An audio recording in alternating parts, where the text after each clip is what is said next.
This is a story about BRECK, an agency on a mission to make East Baton Rouge Parish healthier and more vibrant through parks and recreation.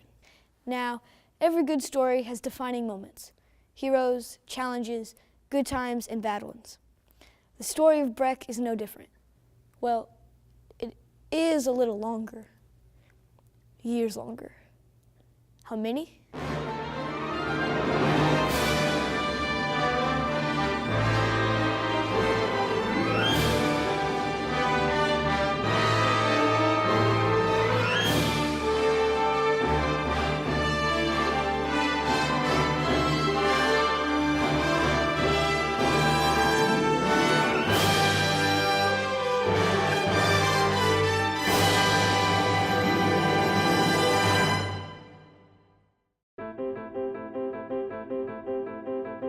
So it's 1946, and BRECK looks a lot like this.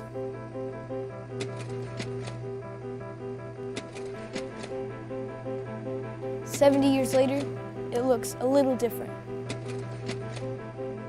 How did this happen? Who did this? I think Emma Benton was the godmother of BRECK, because she had been an activist for recreation in Baton Rouge in the 20s and 30s. And so to get swings and slides and playground equipment, she always had to go before the police jury and sort of beg for money. And recreation was the last thing that was always being funded. She went to the legislature and got BREC as a separate political entity, and that's what allowed us to have our own tax base. Her husband, a well-regarded bond attorney, was a young attorney, but he was also in the legislature, in the House of Representatives. So she asked him to prepare a bill that would provide a funding source for BREC. So in 1946, the bill that created BREC as a self-determined taxing entity was passed through the legislation. And BREC has been a self-funding entity ever since, all due to Emma Benton. I think that's the basis of a lot of the success that we have, because it gives us a steady income stream. You have to get the funding and you have to pass the taxes and to get the revenue to run the program, but that was the basis of it back in 1946.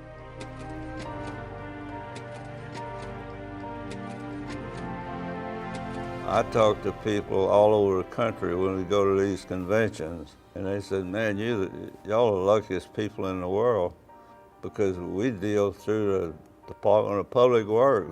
We get what they want to give us." And BREC had its own tax base, and that lady really did a tremendous job. When BREC was created, I think the land that was in the old system, which was actually under the Public Works Department, that land, which consisted, if I'm not mistaken, of about 3 parks, that was transferred to BREC, and that's kind of the way the system started. BREC at that time was poorly formed. We had very few parks, not a great organization at the time until Gene took over. Well, when I took over, BREC was broke, believe me, when I took over as superintendent. And tell you the truth, it was pretty tough back there. The maintenance budget had gotten so tight that they had a flat tire on a maintenance truck and they had to park the truck because they didn't have the money to fix the flat tire. That's just what you had to do. And we just tried to survive until we could get into a position to get a tax election passed. I remember drinking a lot of Pepto-Bismol during those times. Well, Mr. Young was very successful in passing tax elections. He would work very hard at that. He was a people person, and he was always very involved in the community and visiting the parks and visiting the people and visiting the legislators and, that kind of thing. He was not a behind-the-desk kind of superintendent. He was always sort of out front. He would ride the BREC areas every day, before he went to work and after he went to work. Some of that rubbed off on some of his employees, how dedicated he was. Just a dedicated man, you know. That was his job, and he wanted to do the best he could in making BRECK a great place for recreation in Baton Rouge, and he did that. I wanted BRECK to be one of the premier recreation and park departments in the country. And of course, I went to national conferences. I saw what other people were doing. Well, I was determined that we were going to be #1 or really at the top. He'd go to Washington when they were giving land away up there, and that's one reason we have so many parks. More than 165 acres of land in Baker has been given to the public park system for development of new recreation facilities. BREC officials estimate the value of that property donated to be about $1 million. This private donor's gift is the largest single donation of land for the park in BREC's history. You have a lot of room to do all kinds of development. This is a great gift to the people of Baton Rouge. If he saw a piece of property in Timbuktu, way out in the boondocks, if he could get it for a reasonable price, he bought it because he envisioned that one day I'm going to put a park here. Or if somebody wanted to donate some land, he reached and grabbed it. What are you going to do with it? He said, one day I'm going to put a swimming pool. I'm going to put some tennis courts. You know, he was just a visionary man, I think. We knew if we didn't get that land, BREC wouldn't have the park system it has today. He acquired help. He hired some good employees that made his job a little easier. Oh, we had a terrific staff of employees that helped. And then I had good commissions always through. Everybody was trying to help the kids, and that made a difference. And I guess that's why one of the portion of the BREC headquarters is named in his honor now. So somebody thought good of it, and I still call him, and we talk sometimes. And I used to tell him he had worked 30 or 40 years. I said, well, you know, it's costing you to work. Why are you still here? I said, why don't you go home? He said, what am I gonna do? I don't know nothing about recreation. I saw kids, and I guess because I grew up in church, and I saw religion and helping your fellow man and helping so many of these people that needed help. And I'll tell you, when I left, I was disappointed. I didn't get more done. That was the only thing he knew. And it really hurt him to when he retired because he knew he was helping people. He had built a dynasty at BREC, and I think he left behind some stuff that we can always build on. So now it's the 60s. Eugene Young has the ball rolling in the right direction. BREC is growing and evolving. So is the world around it. But change always comes with challenges, doesn't it?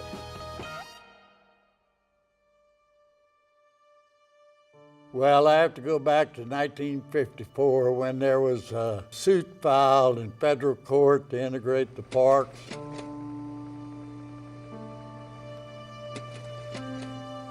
We were very concerned what was going to happen.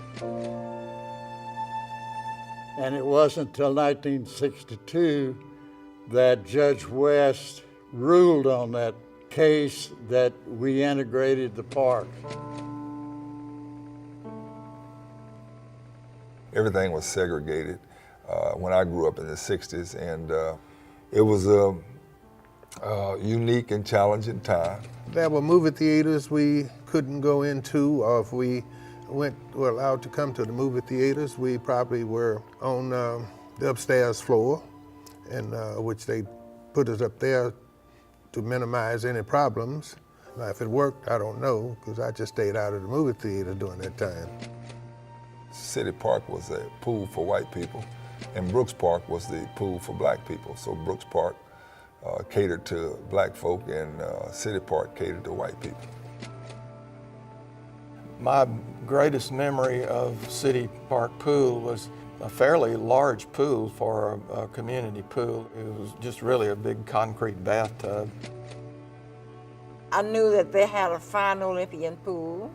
I knew that they seemed to be at peace and at rest in that park. And that park was built with money from all people that paid taxes in Baton Rouge. And we couldn't figure out no reason why we shouldn't be able to go. And we went. Well, we met that night, and we decided who was not afraid to go.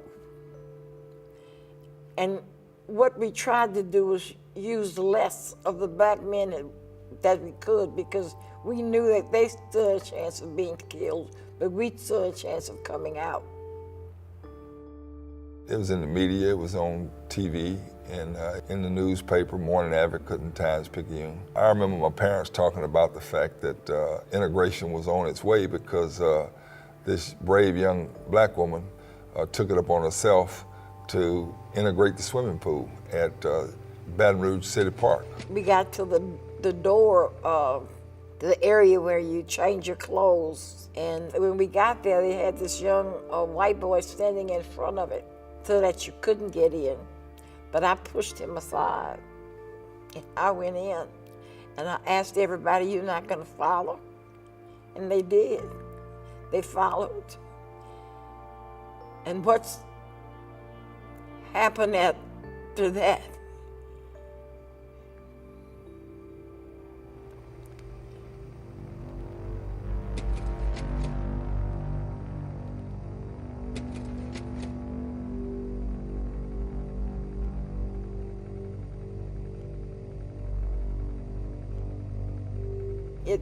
It was like I was operating outside of my body, but yet in it. So there was no fear in what had to be done. These people were activists coming out of that Zion City area, Betty Claiborne and Miss George and all of them. You know, they saw the same thing that I saw. There's a need for children to go swimming. There's a need for the opportunity to be there. So they said, well, we're gonna show you why this need is important. So let's go jump in here. And we were put in jail. And today, my heart bears those scars from black and white people. People were appalled, upset, irritated, and then some people said it's getting to be that time, or some people probably even said it's about time. What I wanted to see was hearts broken and minds changed. It gave a lot of African American people some bit of confidence, but it also gave some African American people some bit of uneasiness. The same thing played out, I'm sure, in the white community. I've talked to Betty Claiborne and some of the other people who were involved in the bus issues and the pool and other things like that, and I have a great appreciation for that. At the time, I just didn't, I guess I didn't realize the importance of it. The big picture was to help people understand the only way hearts are going to be pierced is that action has to be brought. Black and white folk getting together, it was a low point probably as a community. And so, you know, we're moving forward and looking ahead to better and greater things. Better and greater things. For BRECK, that's exactly what the 70s brought. Progress, expansion, new facilities, land acquisitions, and major improvements all around the system. With all that going on, the entire country was starting to take notice. So what happened next?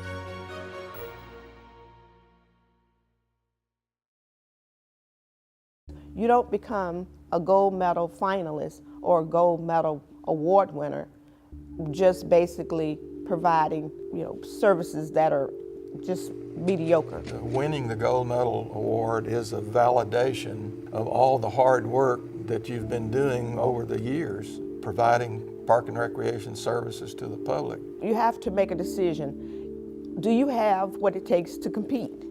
And when you think about your system and you look around the department, you look at the programs and inventory of facilities, and then you think, okay, Are we able to do this? Are we innovative enough to shine? I think most of you by now know, but for those of you that are not aware of it, BRECK received the nation's Outstanding Recreation Program Award. Not one of the best, but the best in the nation.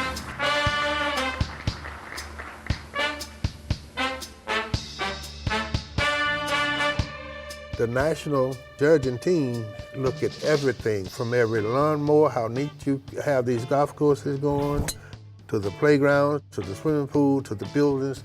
Everything that's included in a recreation program is scrutinized. You tell the story of your community and your park and recreation system. That's what this is all about. And the welcome sign is always up at the Recreation and Park Commission for the Parish of East Baton Rouge. So just to get in the finals and be one of the 4 top departments, you got to consider yourself very good. And you sitting there sweating, hoping that your name is called. We competed against cities like Austin, Texas, Charlotte, North Carolina, and Minnesota, and some of the other great cities. Sure, we're real proud of it. It takes a lot of work to get this thing. And look, 11 times we didn't get it. And before that, we wasn't even in the finals. I guess that's why they won the gold medal, because they had such a diversified program that included so many activities, so many programs. What was that, in '75? That they won the gold medal award for having the most outstanding program, not just in the state of Louisiana or Baton Rouge, we're talking about the nation. They were #1.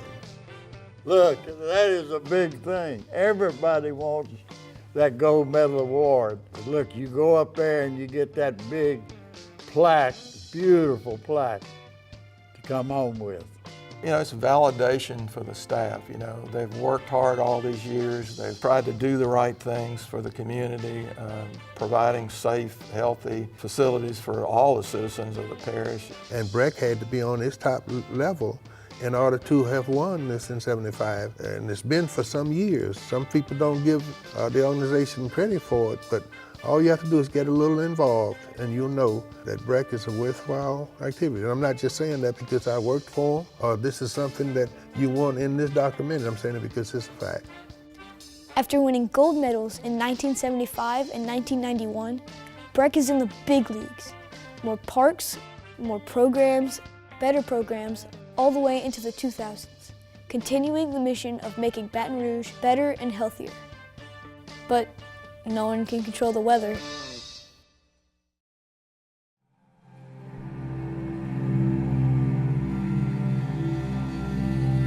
Well, Hurricane Katrina is now just 275 miles southeast of downtown Baton Rouge, if you want to cut it real close. Could get nasty for Baton Rouge with closing of schools, closing of the airport, closing of universities, but that's nothing as to what's going to happen to New Orleans, which could get damage of historic proportions. By all accounts and everything we know, this will be a catastrophic event. Hurricane Katrina is just hours away from hitting land, but the storm's outer bands are already drenching the entire central Gulf Coast. Every person is hereby ordered to immediately evacuate the city of New Orleans. The devastation was so complete that there were entire communities that were wiped away. The homes were gone, the foundations were left. It was the kind of disaster that I don't think America has ever seen. The images that seared in memory were people standing on interstate highways trapped by the water in the baking sun with little to drink, waiting for helicopters to carry them away because they couldn't escape. This was a war zone, and I can't imagine, you know, one day they had this house and memories and lives and what have you, and the next day it's all gone. New Orleans is like the postcard that we send to the rest of the world, and to see the water destroy French Quarter, the Ninth Ward, all of these places that have become so famous was heartbreaking.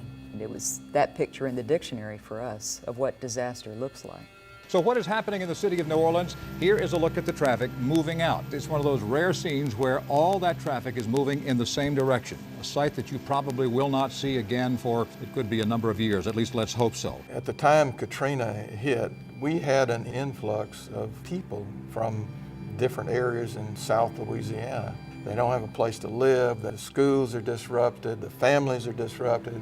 You know, and how do you put things together to try to help those kids, help those families do things as far as park and recreation services? You know, it's like trying to drink a cup of hot water and somebody drops an ice cube in it. It's just a shock to the system to have that great influx of people. So not just for the 1 year after Katrina, but for several years there. It was really challenging. In addition to the damage from Hurricanes Katrina and Rita, the Imagine Your Parks campaign, one of BREC's most ambitious and revolutionary campaigns, was now at risk. You know, all of a sudden, you don't have contractors. They're busy trying to rebuild the lives of people across the state. You know, we had to figure out how we were going to deal with fulfilling the promises that we made to the public with the budget that we had. The community asked for more quality and less quantity. As a result of what they asked us for, we looked around at trends around the country, around the world actually. Extreme parks such as the one at Perkins Road. If you go around the system today, you can really see the major improvements that were put in place as a result of this strategic planning and construction effort.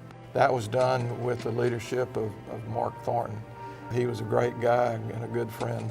BRECK was so popular among people that they made sure that BRECK was taken care of because it enhances the quality of life. And when you have a population that's growing, you have any more needs for a park system that actually facilitates all you want to do in life. So, all that history, 70 years of small moments and big ones too.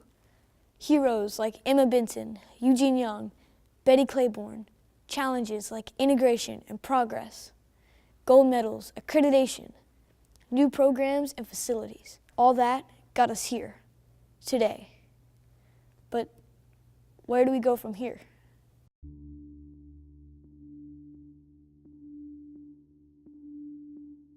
It seems like when I first started being involved because of my young children from the 60s on, the parks were just parks. And although there was some programming, there was not the degree of programming that there is available today. Now that land is getting tough and houses are getting built on smaller pieces of land, those parks mean more than they ever did before, because now people can go where there's green grass. I think that BRECK is one of the safest, soundest family investments in our community. When everybody is cheering about a 3-year-old kid kicking a soccer ball, it just transcends color, it transcends negative attitudes. It just sends a message that life is so important when you can get along and recreate. We're partnering with so many different people like never before. And so we have over 350 partners. And we find ourselves involved in so many different areas today like never before. In the recent flood situation, we were able to shelter many of the people impacted by the flood. We've been able to provide camps to many of the kids where the parents had to go back to work. We use some of our facilities as places to store cleaning supplies and other necessary things that families needed, and help to ease some of the frustration with our BRECK mobile units, our playground units, all throughout that time when kids needed us. All of these things that our BRECK summer programs and programs during the year do for these kids, that is critically important to making this a quality place to live for all of us. In order to maintain these various facilities and maintain all of these services, you have to have some form of financial input from the public, and that's why it's so important that we make sure that we go out and support our recreation park system on this tax election. You can think about all the history, but don't view it like a history book, because I really think BREC is not this starchy old thing. BREC is something that evolves and continues to grow as our city grows. So as the population bulged, more parks appeared because there were more people that needed them. And I just think BREC over the years will continue as our city grows larger and hopefully better. I think our city's growing up, and I think BREC has grown up with us. I see a very vibrant, engaged, excited community.